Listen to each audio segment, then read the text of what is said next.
मैं doctor Fahima, professor Marwari college Urdu department, Ranchi university Ranchi. हमारी प्यारी बच्चियों, आदाब। बस आज मैं आप लोगों को इकबाल मजीद का अफसाना सुकून की नींद के मुतालिक बताऊंगी।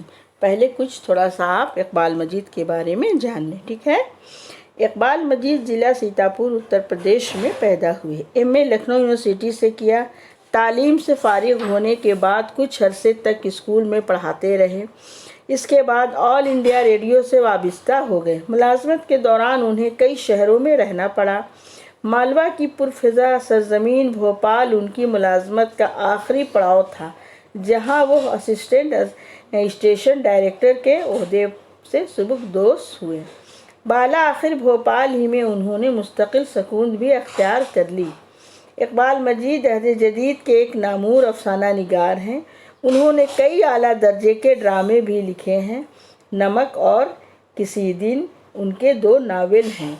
2 भीगे हुए लोग, एक खलीफा बयान, शहर बदनसीब और तमाशा घर उनके मजमूई अफसाने हैं। इकबाल मजीद का ताल्लुक़ इस नस्ल से है जो 1955 या 60 के दौरान के बाद परवान चढ़ी। इकबाल मजीद ने नए तर्ज के कई अफसाने भी लिखे हैं, जिनमें आज के इंसान की दाखिली और रूहानी उलझनों को मौजू बनाया गया। अफसानवी तकनीक में भी उन्होंने बाज़ अहम तजुर्बे किए हैं। ताहम कहानी में कहानीपन के उन्सुर को उन्होंने बरकरार रखा। इकबाल मजीद ने अपने अफसानों, ड्रामों और नावलों में सियासी व समाजी शऊर के साथ नफ्सियाती बसीरत से भी बखूबी काम लिया है। जदीद उर्दू अफसाने की तारीख़ में इकबाल मजीद का एक नुमाया मुकाम है। समझ गई। इस तरह से इकबाल मजीद के बारे में आज मैंने आप लोगों को बताया। इंशाअल्लाह फिर उनके अफसाना सुकून की नींद के मुतालिक आप लोगों को बताऊंगी। इकबाल मजीद ने सुकून की नींद में एक दास्तान गो बनकर कहानी सुनाई है। समझ गई।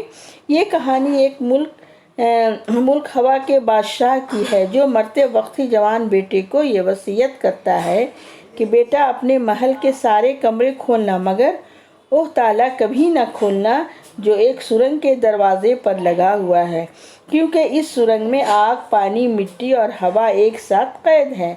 बादशाह के इंतकाल के बाद शहजादे से ना रहा गया और आखिरकार उसने वो दरवाज़ा खोल ही दिया। समझ गई। किसी चीज़ के लिए आप किसी को मना करती हैं तो एक तजस्सुस पैदा होता है, उसको देखने की ख्वाहिश होती है। तो शहजादे के अंदर भी यही जज्बा पैदा हो गया और इसमें दाखिल हो गया, जहां उसे 2 तरह के आदमी मिले। एक वो जो जी रहे थे और दूसरे वो जो जीते जी मर रहे थे। ये सबब मालूम करने पर उसे पता चला कि इस मुल्क में वही जी सकता है जिसके पास ढेर सारा पैसा हो, क्योंकि वहाँ हवाओं के बजाय सारी ज़रूरतें पैसे से ही पूरी की जाती थीं।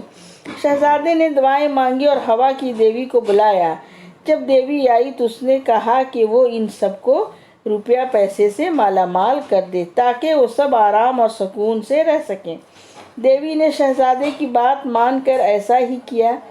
फिर क्या था, दूसरे दिन से इस मुल्क के लोग सब सोकर उठते तो देखते कि उनके तकिए के नीचे 2 लाख रुपये रखे हुए हैं। समझ गई। हर एक आदमी मालदार बन गया, मगर हवा यूं कि अब मज़दूरों ने काम करना छोड़ दिया। अब तो सब काम करना छोड़ देगा, क्योंकि पैसा मिलने लगा। कारखाने बंद होने लगे तो सामान दूसरे मुल्कों से आने लगा। मुल्क के लोग बेकार हो गए। बाहर के मुल्कों ने चीज़ें महंगी कर दी। हुकूमत के होश उड़ गए।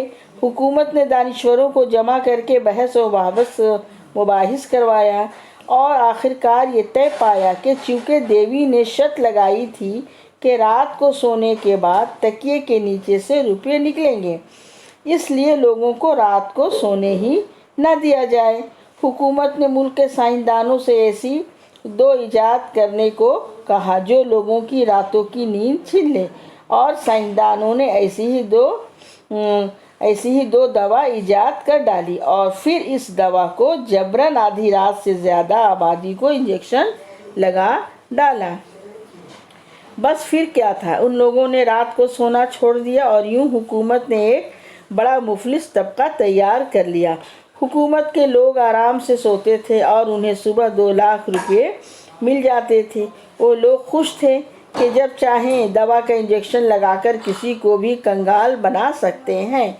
लेकिन दवा ने अपना असर दिखाया कि मुल्क की आधी आबादी के खून में ये बात पैदा हो गई, वो जिसको काट लें तो इंसान तड़पे बगैर ख़त्म हो जाएगा कि अमीर खौफ की वजह से शहज़ादा इस मुल्क से गुज़रा तो उसने देखा कि उस मुल्क के लोग खुदा से दुआ मांग रहे हैं कि हमारा सब कुछ ले लें और इसके बदले हमें 2 पल सुकून से सो लेने की नींद दे दें।